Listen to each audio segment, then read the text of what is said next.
exist among us, and sometimes they win. Even the devil was an angel once. The world has its own rules, and these rules are not human. Some of us seek answers to the origin and existence of cryptids and the unexplained. Join us as we venture beyond the known and accepted boundaries. Welcome to our nightmare. I think you're going to like it.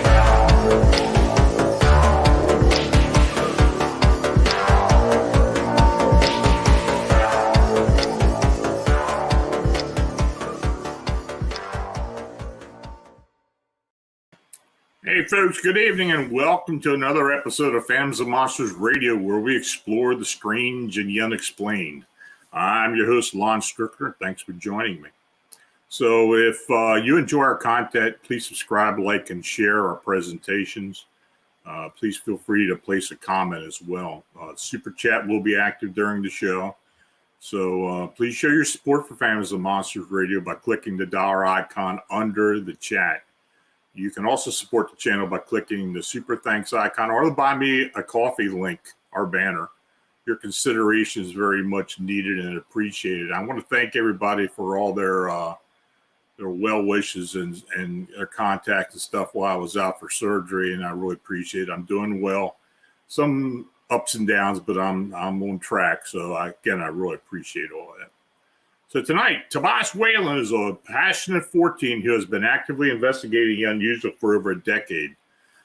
The first several years of investigative career were spent as a MUFON field investigator, and following that, he investigated independently prior to becoming the head writer and editor of the Singular Fortean Society.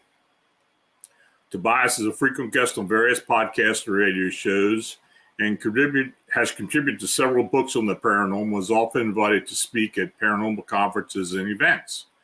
He is also featured in the Small Town Monsters documentary Terror in the Skies and the series premiere of Expedition X for his work investigating Mothman sightings around Lake Michigan. He and his wife Emily have been involved with the Lake Michigan Mothman investigation since its advent in the spring of 2017. And recently published a book chronicling the experience the Lake Michigan Mothman high strangeness in the Midwest.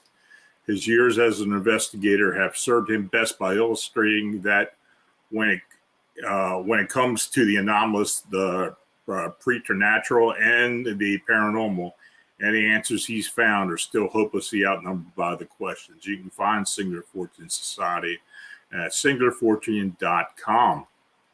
Manuel Navarette is the founder and curator of UFO Clearinghouse and an active paranormal investigator. He is currently one of the chief investigators of the Chicago Lake Michigan Mothman phenomena, along with Lon Strickler and Tobias Wayland, and a member of the Phantoms and Monsters 14 research team. Manuel has been interested in the paranormal since he was 17 and has had multiple sightings of UFOs and recently of the winged humanoid at Chicago O'Hare Airport. The website he found, UFO Clearinghouse, is dedicated and committed to providing the most up-to-date information on recent UFO sightings, reported alien abductions, and cryptid sightings. It is designed as a place where information can be freely exchanged and accessed by paranormal researchers and investigators for the reason of furthering the search for the truth. And his website, UFO Clearinghouse, can be found at ufoclearinghouse.wordpress.com. So, guys, thanks for joining me this evening. Nice to be here. Always a pleasure. Now, I was just thinking, how long we all known each other now? I met Manuel, I don't know how long ago. I've known Manuel for, I guess, since the 2011 sightings, right, Manny? Yeah, 2011 we've known each other.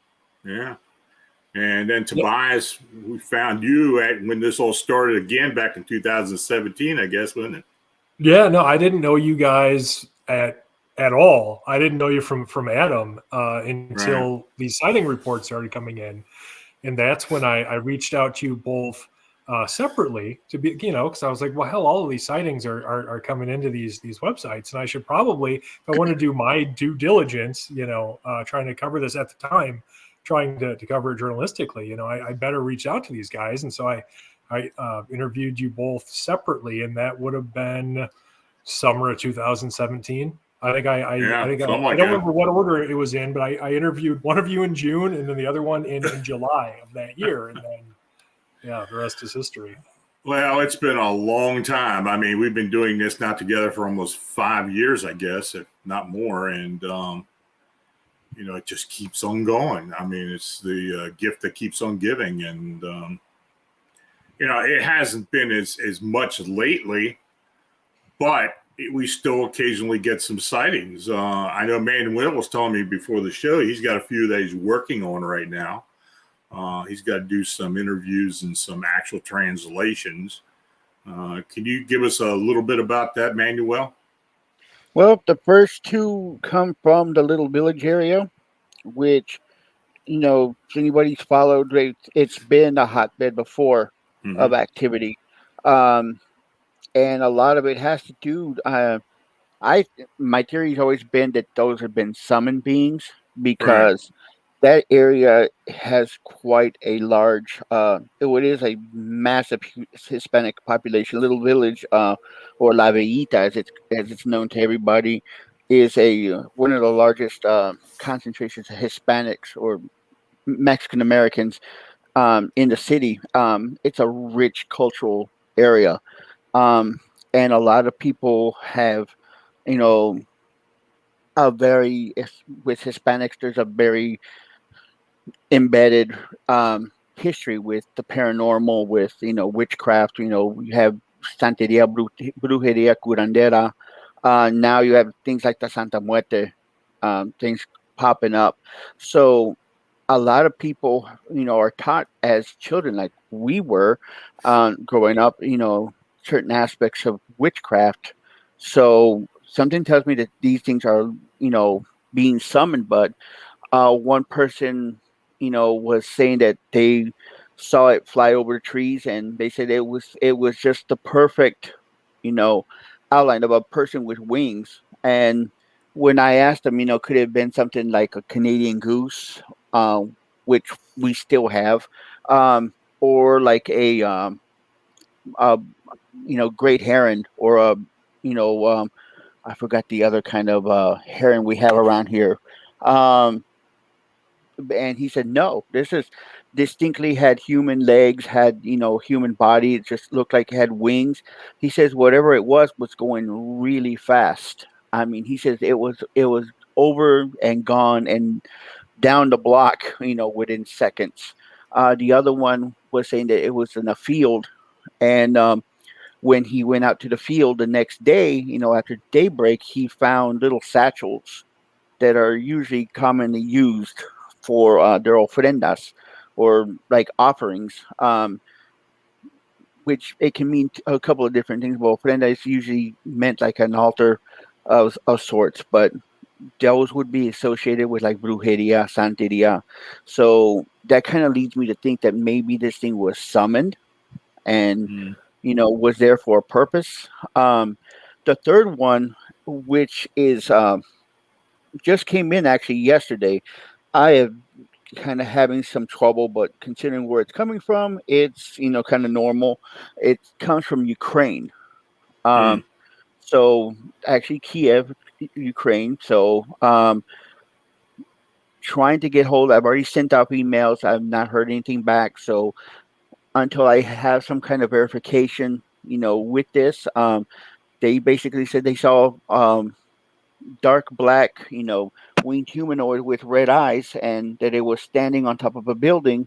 And when it saw them, it took off. Um, but they described it as, a, a large creature with a very, very large wingspan. This one, they're actually saying it's between 18 and 20 feet, if I'm got my math correct, in width, which is probably one of the larger wingspans we've ever seen. Um, but they said it was gone. It was over in a matter of seconds. But this is coming from Ukraine, where unless you're living under a rock, they're going through quite a lot. So I'm kind of giving it some leeway to try to wait for somebody to get hold of. Um, the gentleman with the first little village encounter I did talk to, I just have to, I've recorded most of it. I want to just go through, and I should hopefully be publishing by the end of the week or the end of the weekend. It's just a matter of going through and translating everything, because it was done in Spanish. The second one I will be talking to tomorrow, but they wrote me in Spanish, so I'm trying to just make sure everything's translated. I don't like posting things in Spanish unless I really have to, because not everyone can speak Spanish. Absolutely. But that one is very, very interesting. I want them to point me out to the field, so see if maybe I can find something. There's little signs that you can look for to see if somebody's been using it to do like a ritual, or they've been leaving behind things. I of course won't be picking anything up. I know better than that, but there are little signs that you can tell, especially in that area whether somebody's been they're doing a ritual or a summons of some kind. Mm-hmm. You bring up two interesting points. First of all, the fact that this thing is being seen over in Ukraine.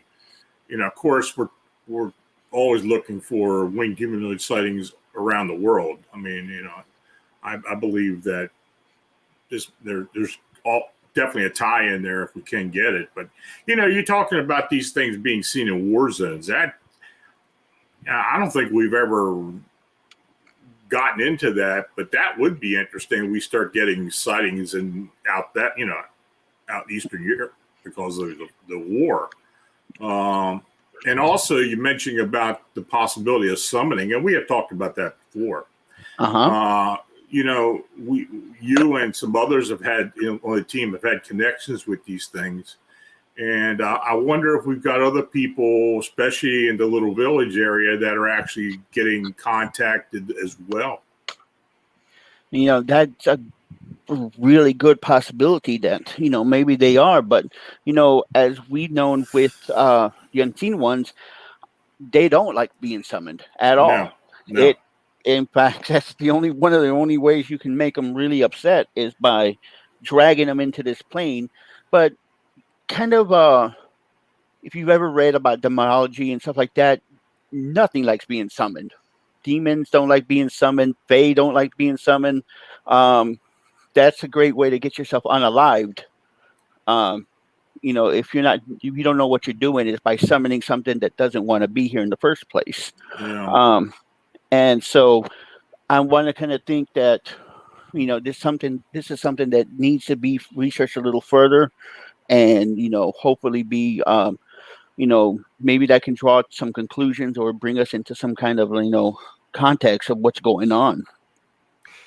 Yeah, that's really interesting. Now, do you think, because I'm just thinking out loud here, could that be related to some of the issues that we've had performing spirit box or Estes method sessions to contact these beings? Because I think that they work very similar to a sort of summoning ritual, right? And so, it seems like we've had some real reluctance with whatever we came in contact with to communicate with us, using that method. And so suddenly that seems to make more sense. Also, I'm not sure if you guys remember this or not, but I was in contact with a witch. She was a self-described witch in Chicago, who had performed this summoning ritual with her girlfriend over a blood moon prior to when these sightings kicked off again in 2017. And during that ritual, she had achieved this sort of state of gnosis, which is what a lot of magical practitioners are looking for. It's sort of a way to align, your consciousness with your intention and allow your subconscious mind to sort of take over and enact your will on the universe. And so she said that she had achieved that state during the summoning ritual. It was right on the shores of Lake Michigan. And during that, she had seen this sort of portal open and like all of these bat-like creatures come out. And so she was concerned, thinking that, maybe she had let some sort of entity or entities, loose in that area prior to these sightings. And what was really interesting about talking to her, honestly, was that her main concern was for the entity, because she didn't think that they were dangerous. She thought that she was worried that they would come out and sort of be misunderstood, and people would hate them for no reason. But yeah, I find that interesting because it really does align quite readily with what Manuel is talking about, specifically with people's experiences in Little Village. Mm-hmm. I think so. I mean, um, you kind of think about some of these entities. They don't, in their own world, they're probably not malevolent or anything. But I mean, how do you think it would feel if you took a wild hyena out of the savannah of Africa and threw that that wild hyena into downtown Chicago?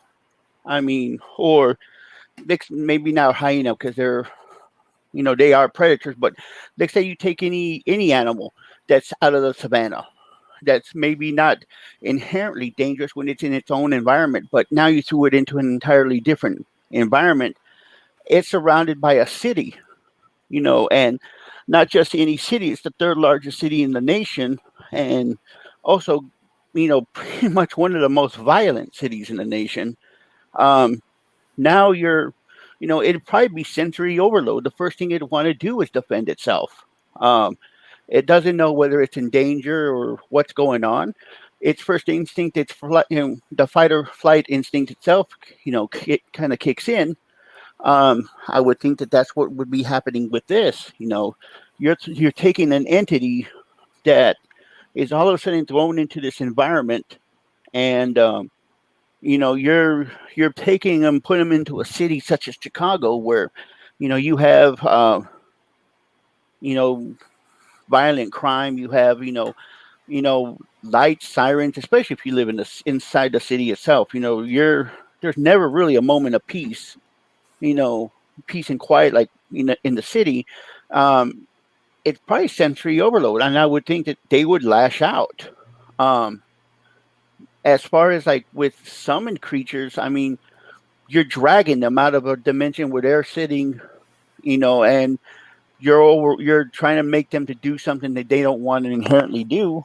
Um, it's probably going to be, lashing out at you or try to take the first opportunity it can to get away so it can get back to where it comes from. But I kind of agree with you on that. Um, she has a right to be concerned for these entities, but at the same time, these summonings, um, they seem to have a really big connection. The one with the witch that Tobias is talking about, I mean, it could be very easily done. Um, that's why most people who are in witchcraft, who are in the craft of any kind, you train for many, many, many years. It's not this inherent thing that you hear, oh, you're a year and a day. No, you have your trainers for many, many years. If you're in a coven, you're probably surrounded by older coven members at all times when you're doing this to prevent things like this from happening. Um, you're also putting your own intentions into this. So if your intention is to cause harm or cause, chaos, I would kind of think you're kind of imbuing that into this entity, and you're making this entity do something you don't want it to do. Mm-hmm. We've had a lot of sightings of humanoids, not necessarily winged humanoids, in a lot of the green areas, especially in the Rosemont area in particular, or there by the Des Plaines River. Maybe people dabbling in the occult have been doing something similar to that as well. I mean, there's a lot of weird stuff that's been showing up in these greenways, these preserves. And Chicago's well known for preserves, and well, the suburbs. So maybe there's something to that. It could be easily. I mean, it's when we were learning, there was a word for it. The people who come in here thinking that, oh, I'm going to be cool, I'm going to be a witch, I'm going to summon this or that, they're usually called fluffers in it's a derogatory term. So no one is, most of this stuff is about balance, and most of it is about an intention. It's not you trying to summon the devil, per se. And if you're trying to do something, if you're not experienced enough in doing it, or what you're doing, you're going to find yourself opening a door that you can't close. So yeah, I wouldn't be surprised that you find things. Plus, you also have to remember these are green areas. I know Tobias would probably agree. Some of these areas have inherent spirits, that live in that area.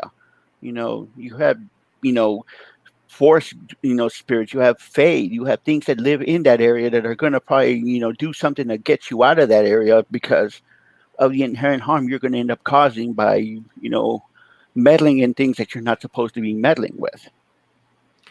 That's certainly an interesting idea. And I think that, the fact that there are so many, not just natural areas, but just areas in general throughout the United States where you have these sort of groupings of phenomena sort of local to that area, I think speaks to some unique quality of certain areas, and so I wouldn't be against, speculating that that the quality that might be represented by that is some sort of native, otherworldly intelligence, and you can call it whatever you want. You can call it fairies or nature spirits or anything that suits you. But at the end of the day, it does seem like there are certain areas that have a spiritual or paranormal life all of their own. Really, the Kettle Moraine State Forest, for instance, seems to be one of those areas. Or you might even consider just the entire area around O'Hare International Airport, for instance. That's one where, if you look at the history of that area and all of the different sightings and things that we've seen, from that relatively tight geographic area, there certainly seems to be something to it, because there doesn't seem like, like if you're investigating a haunted house or something, right? And you look at historical records and you see that, this person died there or was murdered there or committed suicide or something. And that sort of ties into the phenomena that people are experiencing in that house. Then you can say, okay, well, that might be the origin of these specific phenomena, but you don't really have that in area like all of the little villages and everything surrounding O'Hare. Really, all you've got is, and this is for most, really spreading out into Chicago, southeastern Wisconsin. Really, all you've got are these areas that just have all of this weird stuff happening and no real discernible cause for any of it, honestly, unless we start getting into what we were talking about before, and start thinking about, somebody actively summoning something or similar. We've got some people in the chat who made mention that, because of all the crime and everything in the Chicago area. And of course, we talked about O'Hare. You got a lot of different people coming in and out of there, bringing out a lot of different energy.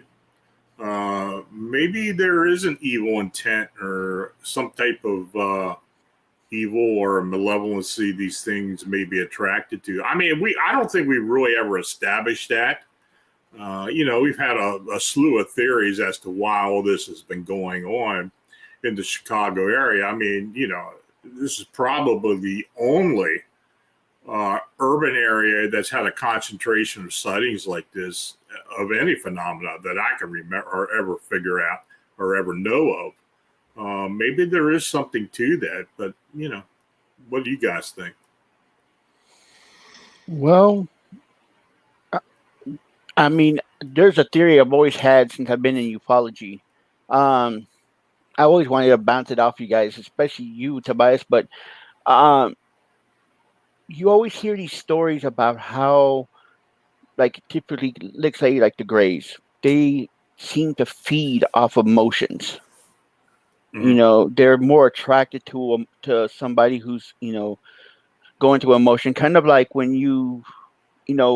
like you hear in ghost stories, like poltergeist stories, there's usually somebody there who's like a teen or somebody who's going through the, puberty or something like that. They're in a high emotional state. And the airport kind of has that concentrated area. I mean, you have people coming, going, happiness, sadness, all these emotions just bundled up into one area, and that would probably account to why you have a lot of UFO sightings in that area. Maybe they are attracted to that emotion or the energy that's been given off, and maybe that's what attracts, some of these other creatures there. That's kind of my theory, but you know, Chicago has so many different things. I mean, think of the history. I mean, some of the most, you know, deadliest, incidences have happened here. You have the St. Valentine's Day massacre. It's, right there off downtown. Mm-hmm. You have, some of these cemeteries, especially like places like Basher Grove Cemetery, are some of the most haunted places in the world. You have there's a club. There used to be a club downtown called Excalibur. That used to be a morgue, and it was where they used that morgue for when the orphanage burned down. I think it was like 60 people died in that. Mostly children died in that. And then there was another incident where a ship sank in the river, and a bunch of people, like hundreds of people, were drowned. And think of all the different, growing from the 20s and all the violence that was associated with prohibition and the gangster wars, and then now you have all the violence that's going on, in day-to-day, life. I mean, all that emotion leaves an imprint, and maybe that's something that attracts these things to this area. It's worth it's a thought. I mean, God knows how many theories we've had from the very beginning of this, these encounters and sightings. But the fact that we had started having all these sightings, and I'd say maybe 75 to 80% around the airport since October 2019. I mean, there's definitely something about the airport, and we're pretty sure that has something to do around that connection with that cemetery or the area around there. But still, you gotta wonder what the attraction, why they come. We really have never established that. Sure. I don't think there is any causal relationship between, anything like criminal activity or, anything similar, really, and winged humanoid sightings. Mm-hmm. They do seem very, very random outside of what we do know, which is they seem to occur in specific areas. That's not always the case, though. There are outliers. I mean, most of the reports that I've investigated personally have been in more out of the way places. So I had one in Rockford just over this past summer. And Rockford's not a tiny town or anything, but it's not Chicago. And you think back to some of the best cases we had, even going back to 2017 and Woodstock, for instance. I mean, Woodstock is not a big town. What's the population there? Maybe 20,000 people. Mm-hmm. And that was pretty out of the way. And even many of the sightings in the more Chicago metropolitan area, at least the really credible ones, where we've been able to speak with people and we're pretty like reasonably sure that it's not a misidentified bird or something. Those are often in out of the way places too. Even a lot of those sightings around O'Hare, like it's pretty rare for somebody to see or even claim to see one of these things at that airport in a heavy populated part of that airport. It's not like they're usually hanging out in the terminals or anything, right? You're in an isolated cemetery that's by nothing. Frankly, it's like over in the cargo area and there's nothing over there.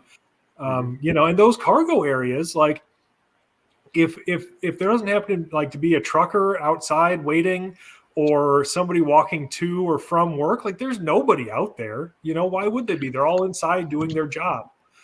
And so like what's weird is that they're in isolated areas within this otherwise populated area. And so, I really think that there's something about these areas that either we just can't discern because it's on a level that we just can't perceive, or there's something that's being missed, because it almost seems like the sightings are attached to these specific areas, regardless of what we as humans are doing with them. Like they don't seem to care that we built a city on this area that they have a particular interest in. They're still doing relatively, it seems, their best to avoid human interest. And only show up in these sort of out of the way areas, at least as isolated as they can be. Yeah, maybe the fact that it has been in the city, but the portal where they're coming through is just really no relationship. It just happens to be there, and that's why they're showing up there. That's a good point. Yeah, and Tobias does make a good point. I mean, you could have a portal right there at Rest Haven. And, you've been out there just like I have, Tobias, at night. And, it's out of the way. You are completely alone. I mean, even though across on one side you have a flight line and been an area where planes are pulling up, and across the street you have a large, cargo facility with probably thousands of people inside. If you're out there in the middle of the night, there is no one around. No one comes through there. No one goes by there. Maybe the occasional truck that's checking into the facility, but you are out there by yourself. Something wanted to come out, something wanted to be there and not be seen. That's going to be the place, where you can go. It's just that isolated, and to think that it's surrounded. I have to think that O'Hare has to be at least in the top 3 biggest and most busiest airports in the world. It's one, I know for sure it's one of the largest airports in the world, if not the largest. And it's getting bigger. Yeah, and it's getting bigger. And this place is absolutely out in the middle of nowhere. And if you're out there in the middle of the night, like when I had the encounter with Uru, you're out there by yourself. And even though you're probably surrounded by thousands of people, no one's going to know you're there. We do have one question. I mean, it is go ahead. No, I was basically just going to reiterate what Manuel said. I mean, it's hard to describe to people who haven't been out there, but like Rest Haven specifically, like it's all hemmed in with trees. So people can't even see what you're doing in there, frankly. You could be in there and anything could be happening and nobody would even know, despite the fact that, it's nestled within one of the world's largest international airports. Like it's really something else. It's bizarre, isn't it? I mean, the whole concept of that cemetery still being there is just bizarre to me. It always has been. I've never been there, but I've seen pictures of it, and it is. It's like this big anomaly sitting right there in the middle of one of the world's busiest airports. It's strange. I mean, you got to figure there's got to be some connection there somewhere. Well, we did get a question from Andrew Boyle who asked, "Can they be shapeshifters?" Anything's possible. I think we have. I think from the information that we have gotten, that they do not show themselves as what they look like in their own dimension. They change themselves. They don't all look alike. We've had different descriptions for the most part. Maybe they are shapeshifters. Maybe they have the ability to shapeshift. Maybe they have the ability to cloak. You know, we talked about cryptid cloaking and a lot of other strange, weird phenomena associated with, unexplained. But maybe they are shapeshifters. What do you guys think?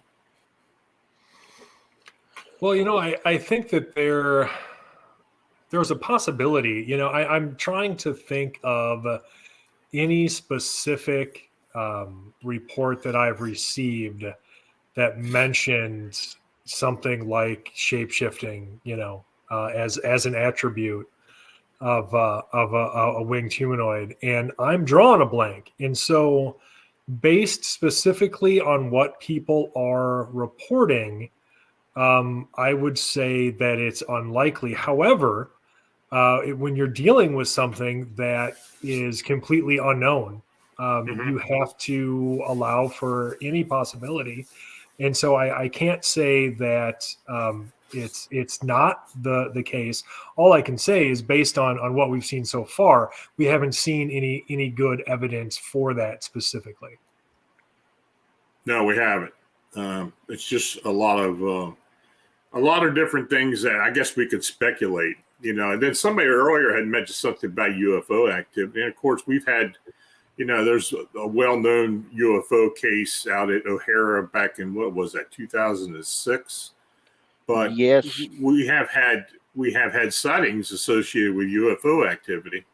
At least two of them. The one that was over the Crest Haven that was had some type of humanoid ascend from the cemetery up into the craft, and then the security guard who was down just southwest of the cargo area, who was at night. He was in there guarding a construction area, and he was attracted by one of these winged humanoids, and then a large triangular or wedge-shaped UFO showed up.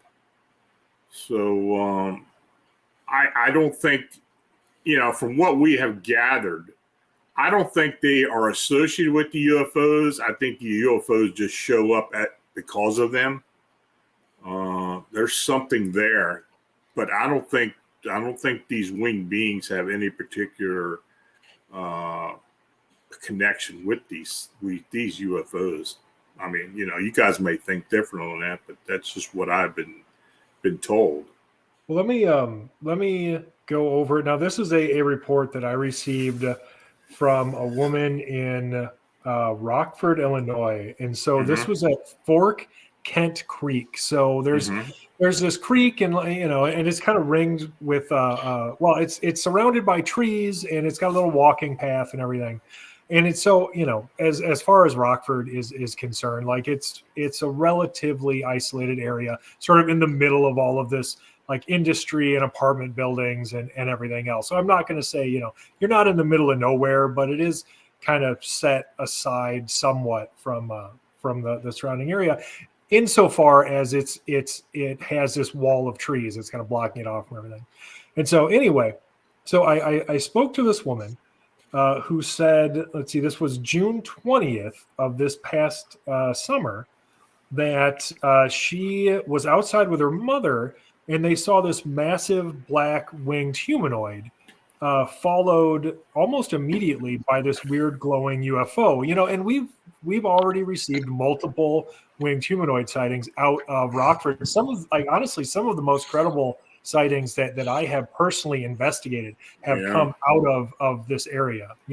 One of the witnesses that I worked with that was interviewed in the Small Town Monsters on the trail of the Lake Michigan Mothman was one of the Rockford witnesses that I had worked with, and he was very credible. And so what's interesting about this specifically to me is the way that this UFO is described. So let me get to that real quick because it was weird. So they see this weird winged being and they decide to go look for it because they're very brave. It's like 2 a.m. or something too, and so they go out there and they're looking for this thing, and they see this weird thing, this glowing object, and it's sort of like swimming through the sky. That's how they described it, moving like a manta ray. Now, it didn't have the exact profile of a manta ray, so don't picture something with like wings and like a long tail, but the way it was sort of gliding and swimming through the sky reminded them of something living. And that was...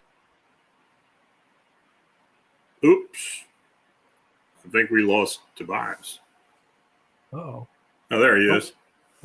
That was so weird. Okay. I don't... Somebody didn't want you talking.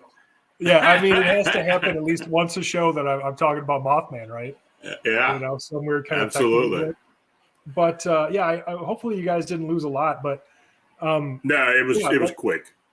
Okay, cool. So yeah, I mean, it's like literally this UFO seems like this being made out of living light or energy rather than some physical like piloted craft, and that was so weird to me, because you talk about seeing UFOs in the same geographic area as these Mothman sightings, and I think there's something to that.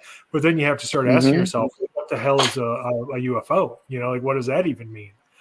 Exactly. Right. And so, like if there's something to these areas, then, maybe, like you were saying, Lon, maybe they aren't related in any way other than being perceptible in these specific areas, whether they're coming through to us or we're able to see them for whatever reason. Maybe it's just these areas, or maybe it's just these areas for a specific amount of time or something, where on a specific evening, if you're out there, you can just see into these other areas, or maybe they're able to come to us. But it doesn't seem like necessarily, again, there's a very intimate relationship between these winged humanoids and these UFOs, in terms of them being, strongly connected beyond just being seen in these areas, which I think speaks towards the weirdness of the areas themselves. Oh yeah.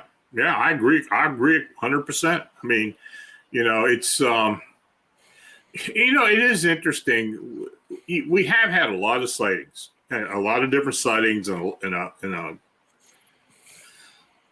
a particular geographic area or a region, but there are a lot of variables that have been associated with all this stuff. I honestly, after all these years, I'm still not surprised we don't know a whole lot. I don't know. I don't know what you guys think about that. I mean, I wish we did know more. I think as this phenomena continues, and I do think it will continue, I think things are going to change. I think there will be more multiple sightings. I mean, I'm just saying this off the top of my head. It's not an intuition thing or anything, but I think there will be multiple sightings. I think there will be areas of concentration just like we've had Bensonville, which is real near the airport, but it is a town or a community where we've had 9, 10 sightings now overall.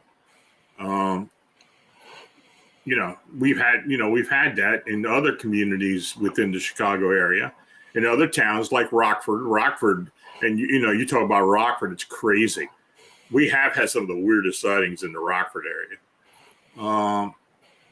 So I think this is going to continue. I don't know to what degree, but I think it will continue. Yeah, you know what?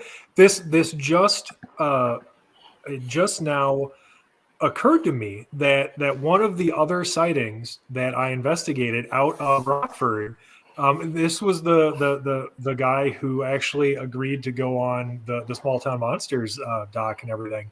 Mm-hmm. He actually had a UFO sighting in the same area as he had his winged humanoid sighting too. So yeah, it would be remiss of me not to mention that, because it is super weird. That's probably the third or fourth witness that I've talked to specifically myself, that I've actually talked, to directly, who has had some kind of UFO sighting along with their winged humanoid sighting. So definitely weird. And you're right. I don't think this is going anywhere. I remember, when I was writing the Lake Michigan Mothman, high strangeness in the Midwest. Even then, because that I published that, I think, end of 2019. And so I was finishing up the writing of it like July-ish of that year.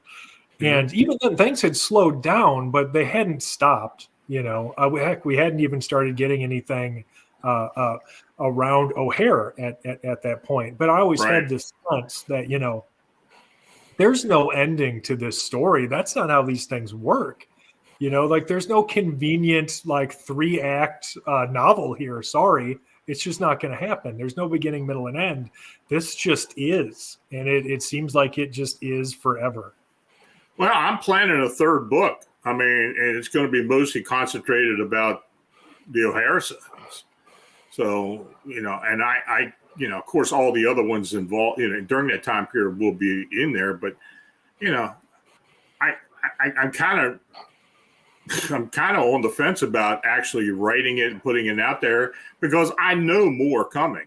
In my gut, I just feel that more are coming, and maybe some pretty substantial ones as well. That's just the feeling I get. From the very beginning, I always had this thought that this was going to be big, and that it was just going to keep on going and going and going. Us and others have been accused of manufacturing a lot of this from the very beginning, and that's just not the case. I mean, this is something that has just, it's self-manifesting. It just continues on. So, Sure. Yeah. Well, yeah. People can talk to the witnesses for themselves, because they are real people, and they do exist. Now, I don't have any problem with somebody who's skeptical of a report that is anonymous, and maybe we weren't able to follow up with the witness, and so you've got like a one-off email or something. Look, I'm skeptical of those too, and I get that, but too many people, I think, in looking into this investigation, want to throw the baby out with the bathwater, and and they disregard these very credible witnesses, many of whom have decided to go on the record. There are at least 2 witnesses that I worked with directly, and then a third witness that Seth and Heather found, that all went on camera in the STM documentary, the On the Trail of the Lake Michigan Mothman. So that's 3 people on camera. Even as far back as 2017, you had, I wish I could remember his name, that bouncer at the Owl. I mean, Jack down in Chicago, he had interviewed that guy on camera, and he was very forthcoming. And so there's always been people who were willing to come forward about their experiences. It's not as many as some people would probably like, because we've got dozens and dozens of these sightings, and a very small percentage of the witnesses involved have actually bothered to come forward. But I mean, it's a lot more, I think, than people know, and that's just too bad, honestly. I wish that there was a way to just sort of guide people in the right direction to see all of that stuff, because I hate, how how the internet works. You get a lot of Oh yeah. misinformation things, and of course people want to accuse people of things for whatever bitter personal reasons, and Well, we've had a instead, lot of that. right, This has been the downfall of this whole thing. We've had people who have just, have interjected and caused issues for selfish reasons. And, right. we try to avoid that as much as possible. And unfortunately, it just raised this ugly head too many times. You talk about the owl bar incident. That's really the one that put us on the map, because, Vice actually, Vice, their article they did was concentrated on the owl bar sighting. And that's kind of what got everything going when that got out nationally and internationally. And that was the sighting that kind of got everybody's attention. Mm-hmm. So yeah, that was an interesting case. Now, look, I think while we're on here, we ought to go through some of the cases we have picked up since the last time we talked. I think it started in, I think I can peg this, was the St. Joseph Cemetery sighting in River Grove, Illinois, and that was Manuel. So Manuel, tell us a bit about that one. Which one again? Over by the cemetery at St. Joseph. Oh, the one where we talked about that they said it was a pterodactyl or something like that. Yeah. Yep, that place is one of the strangest places in Chicago. Chicago has quite a few very large cemeteries, and some of these cemeteries have some of them have some legends. I mean, you have places like Resurrection Mary. You have there's one place in on the far end of Chicago called Bachelor's Grove that is just, you can feel the energy even from across the street of how bad this place is. This particular one, there's a legend with it about a ghost that people will see. They think it's a woman, and they pick her up, and she sits in their car and then just disappears. Or they pass her, and when they come back, she's gone. Mm-hmm. I forget what they have a name for her, but it's basically it's a phantom hitchhiker, basically. But this place has a very, very spooky vibe to it. And it's not been the first sighting out there of winged humanoids. This one happened to, they said, looked like a pterodactyl. The large membranous wings and the crest on its head. Quite honestly, it was right after that, investigating that I got to see my very, very first. I've lived here all my life, never seen a great blue heron until recently when we went to Wisconsin. We were on our way to Clear Lake, which is where my wife is from, and we saw some in the field, and I did not believe anybody about it. These things are massive. Like literally, because I'm almost 6 feet tall, right at 6 feet, and this thing could probably look me straight in the eyes. They are big, and they're just stocky. They're very large animals. But they said that this thing was flying around, and that it had a it looked like a prehistoric, pterosaur, most famous pterodactyl. But I mean, there's multiple.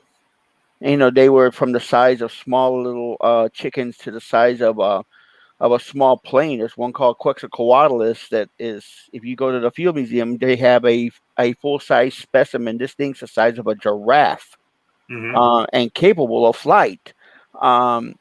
So it's just, they said it had the crest on it. So I'm just, for sake of argument, we're just going to call it a pterodactyl.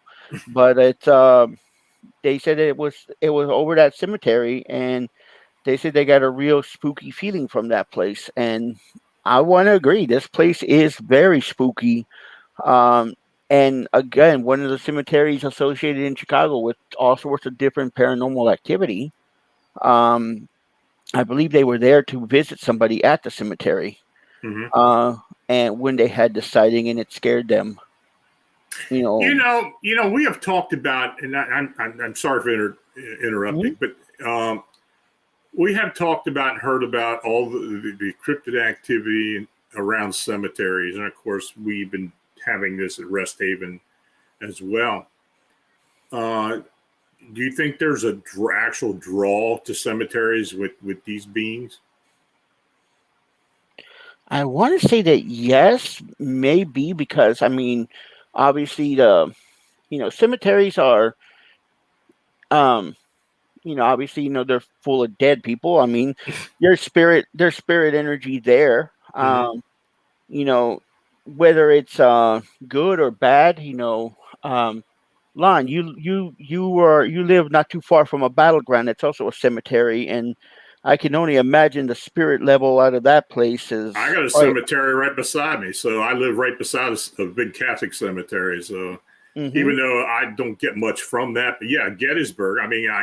It's almost anybody who's been to Gettysburg and has any bit of intuitive ability can really feel it just pounding on top of it. Absolutely. Yeah, you can get a lot if you have any kind of intuitive ability, which all three of us have at least some form of it. You can feel it. So it always seems to be that there's always there. You have spirits there that come back and forth. We just recently celebrated, there's a Mexican holiday we just recently celebrated called Dia de los Muertos, where we actually go to cemeteries and decorate them and celebrate them, because we believe the spirits come back, at that time to visit us. So yeah, I think that there is some, even if it's just, I forget the word I want to say, but if there's not real factual connections, there's at least kind of like a folkloric connection that I think that can be said for cemeteries. Well, I agree. What do you think about that, Tobias? Well, I would agree that there is a certain energy, I guess, for lack of a better word, with particular cemeteries. Like there's one in Madison, Forest Hill Cemetery, and it's got it's a very old cemetery, dating back well into the 19th century, and it got the northernmost Confederate burial plot because of the POWs that died in Camp Randall there. And there doesn't seem to be a strong intelligence, to this haunting, but you walk in there and the place feels haunted. There is this sense of oppression, especially if you go to like that Confederate burial plot. It's just it's overwhelming, frankly. I don't like to spend a lot of time there. And so I can't even go to cemeteries anymore, to be honest with you. It's overwhelming to me. Right. And I have to wonder, because there doesn't seem to be a lot of intelligence there. It doesn't seem like some evidence for persistence of personality post-mortem or anything. It almost feels like just this great emotional weight that however many living humans have invested in this place over countless lifetimes, and because of that, I think you can walk in and sort of pick up on the weight of all of that emotional energy that's been invested in these areas. And so, you have to wonder, like, how much of, say, where we place cemeteries is related to areas being strange in the first place. So, for instance, Forest Hill is built sort of around several ancient indigenous burial mounds. Like it's got a lot of history there. Like, this is an area where people have been burying their dead for thousands of years prior to any European settlers doing so. And so you have to wonder, how much could build up there, over that amount of time. And so, I think that's why cemeteries are weird, is because of that emotional investment. And, and maybe sometimes they're directed to be built on some of these areas we've already been talking about that are weird anyway. And so, if that happens, then boy, yeah, you're probably looking at no end of high strangeness in those particular areas. Mm-hmm. Mm-hmm. Yeah, I agree. We had some other sightings. Of course, you talked about the Rockford sighting. Can you go any deeper into that? What she actually saw and anything else on that? Yeah. Go ahead. I've got it right here. I will just read her testimony verbatim because it's the best way to do it. So, absolutely. Okay, this sighting began at approximately 1 a.m. When this woman, who actually did agree to having her name used. So her name is Shayna, and her mother Barbara was also there. They were outside of Shayna's house, and it was in apartment building. And so anyway, what she said to me was, there's my parking lot, and we were facing toward my building, and next to that, between me and the canal, so that's that creek I was talking about. Mm-hmm. So there's between me and the canal, there's a parking lot that has nothing, just like a lot, and then there's a canal. And I could see the overpass bridge that runs down Auburn over the canal. Across from that is a shop that has lights on it, and there's a very, very well-lit, I'm not sure what it is, a hauling business, I think. But they have trucks and garage doors and stuff. Then there's a pretty thin tree line on the canal, and there's nothing on my side of the canal. It's reasonably well lit. When the creature, as she described it, crawled out of the canal, I could see the cement guardrail walls of the canal because all the lights on this side from that shop and the light reflecting from the lights that are on the side of my building.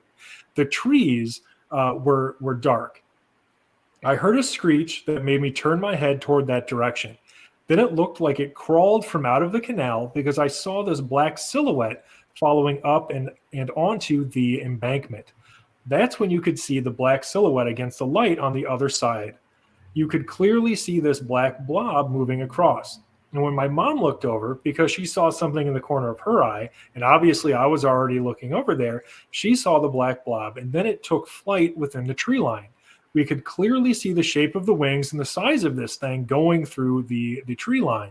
Obviously, I can't say it was through the tree line. It could have just been above the canal, like at the water. But we saw it completely pass, like we saw it going through. And so she described it to me further. And she related it to, and now we've seen this before, not exactly this, but similar to this, in witnesses who have related their sighting to the creature from Jeepers Creepers. So she used the movie Underworld to try to describe or help her describe her experience. So she said that this thing reminded her of the character Marcus from the film Underworld, which is like a huge bat-like humanoid monster, right? Or at least he can become one, I think. And Right. so she says that it was massive, like hunched over when it was coming out of the canal. It looked like the size of our dumpster that we have in the back of our apartment building. It was huge. I have no clue what to even compare it to. It was super tall and big. When it walked, when it was on the ground, it was like hunched over and crouched. It looked like this massive blob. And then when it initially left the ground, it flapped its wings, and it wasn't a super fast flap because the wings were so big, and the canal goes down into a vegetative spot. So then they lost sight of it there.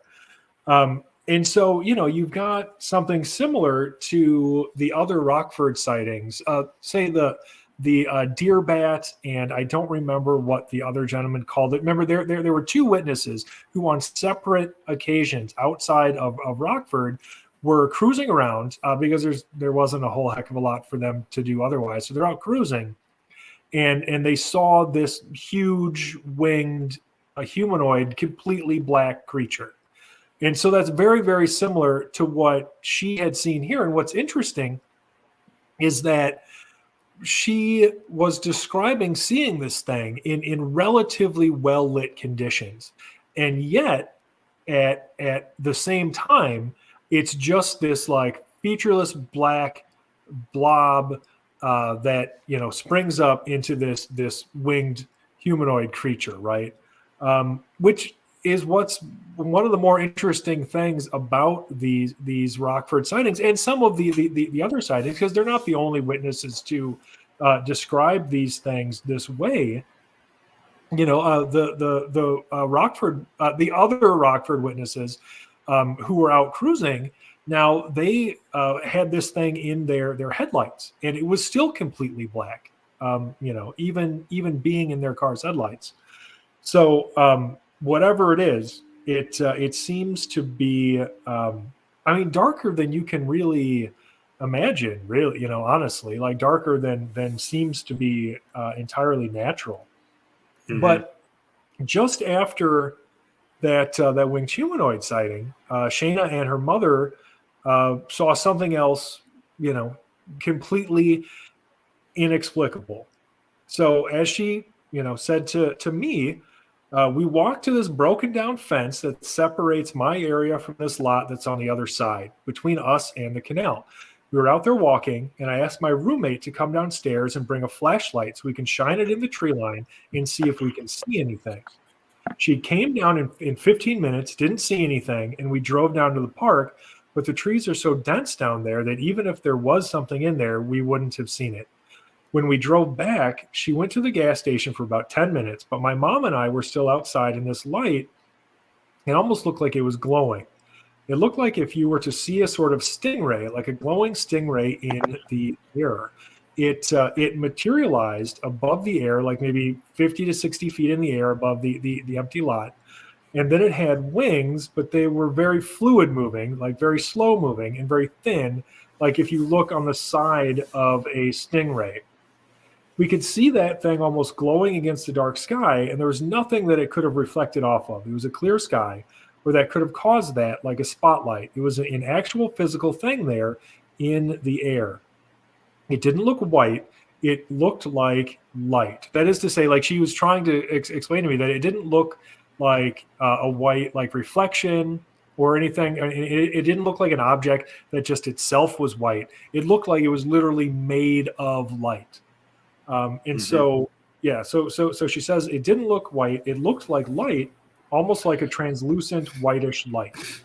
It wasn't just a white object because the sky was pitch black. We saw the whole glowing silhouette, and it flew very smoothly and fluidly over to the street. It generally stayed the same height in the air. Then it turned around and came back over and literally disappeared in the same spot it materialized. It didn't go down. It didn't go up. It just vanished. And like she gets into some more detail there, because when I'm interviewing somebody, I'll usually ask them a lot of follow-up questions. Because who wouldn't have a lot of questions about that? Absolutely. But also because I want to be completely clear about what they experienced, because it's very, very important to me that I am accurately reflecting somebody's experience when I'm reporting on it. And so, yeah, I mean, it was a very interesting report. I talked to her on the phone for probably an hour or so to get all this info. And then I ended up going down there with Emily, of course, and then our friend Adam Benedict from the Pine Barrens Institute and his wife. And we all went down there and scoped out that area. And, everything lined up. Everything was where she said it was. Her account was very, very detailed. So it was very easy for us to find everything. And she gave us the address of where everything was. And so everything added up. It's exactly as she described it. No, I didn't see like Mothman or anything while I was down there, but, I didn't expect to, frankly. Right. Like there isn't a lot of repeatability. Like these aren't repetitive phenomena, really. Like people don't usually see winged humanoid in the exact same place very often. Maybe in the same area, but not usually in the same place. And so, this seems like a very credible sighting to me. I certainly think that she and her mother experienced something that they can't explain. It had a very powerful effect on them both. They were certainly very terrified by what they saw. And so, yeah, in terms of Lake Michigan Mothman sightings, this is a really good one. This is a kind of report that I love to get where, somebody, it had just happened fairly recently.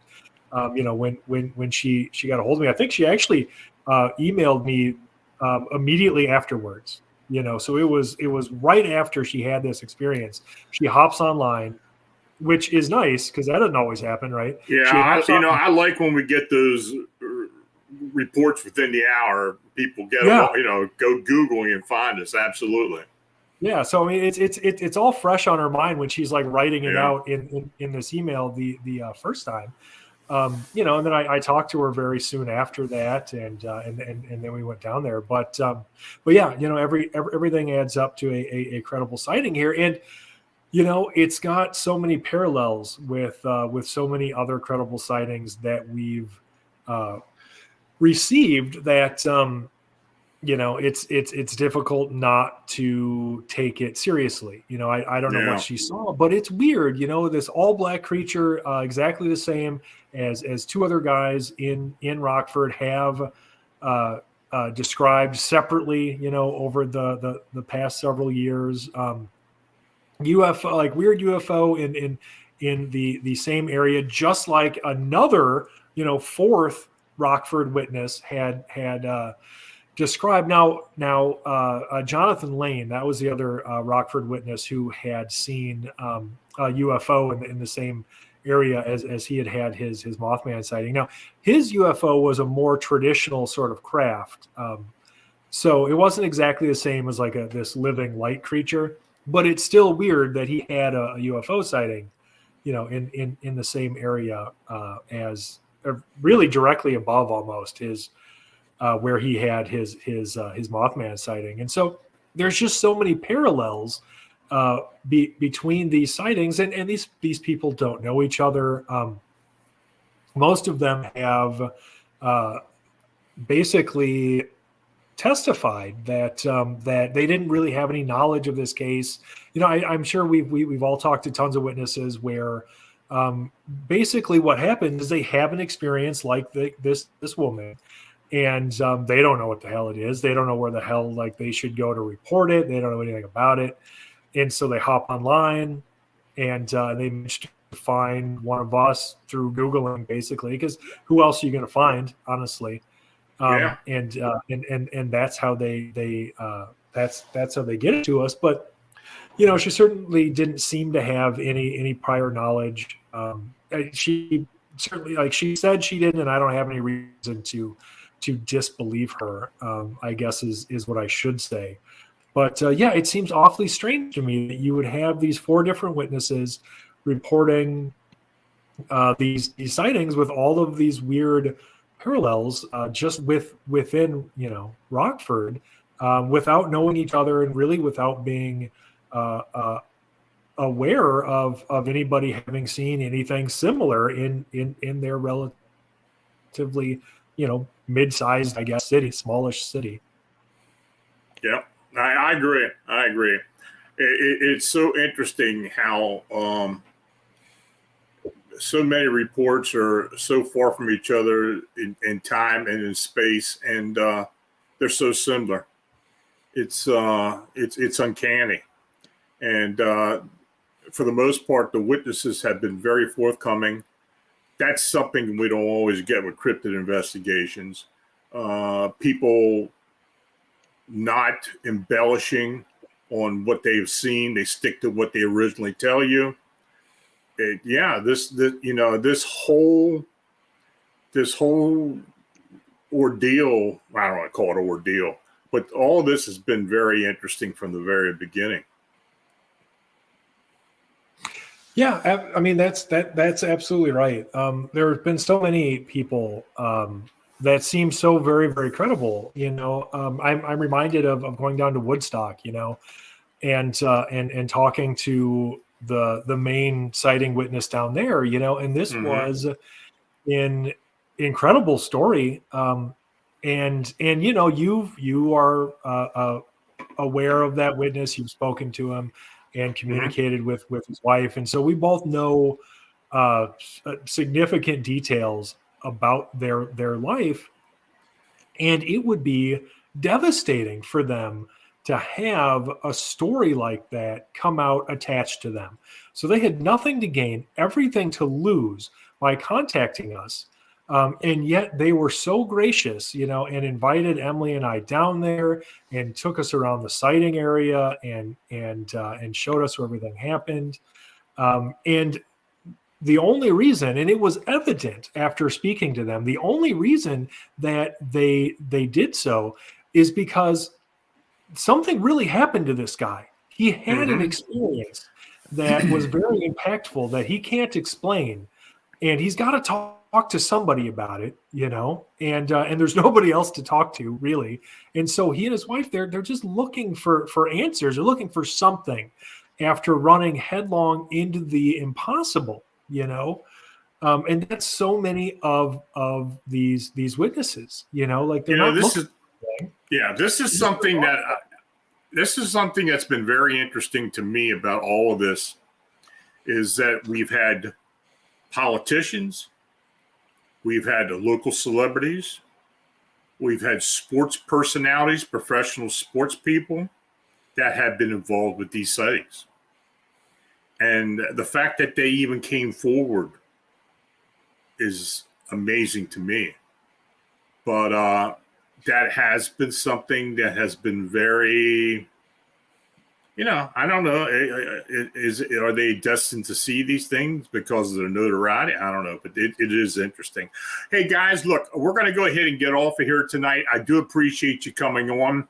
I am going to set up a Mothman roundtable at some point. We'll bring Travis back in. If you guys would like to be part of that, I would like to have you.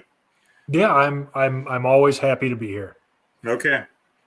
So, thanks again for coming in. I appreciate it. And you all have a nice weekend. Thanks. You too. Take care, Lon. Take care, Manuel. So now, if you've had a sighting or encounter report that you would like to be considered for the personal report show, or posted on Families of Monsters, please feel free to forward the email to Lon Strickler at FamiliesMonsters.com. I want to again thank Tobias and Manuel for joining me this evening. And thanks to each one of you for watching and chatting. Now, next Wednesday, I will present another live personal report show. And next Friday, author Carol Scott will join me to discuss her book, The Cryptids of Asia and Oceania. This should be a very interesting episodes. So make sure you join us for that. I'm quite sure you guys got a lot of questions that you can bring up in the chat. So, hey, stay tuned for Bernadette McDaniel's A Paranormal Life here on Phantoms Monsters Radio. That'll premiere at 11 o'clock p.m. Eastern Time, 8 p.m. Pacific Time. And so until then, stay healthy and have a safe and enjoyable weekend. Good night.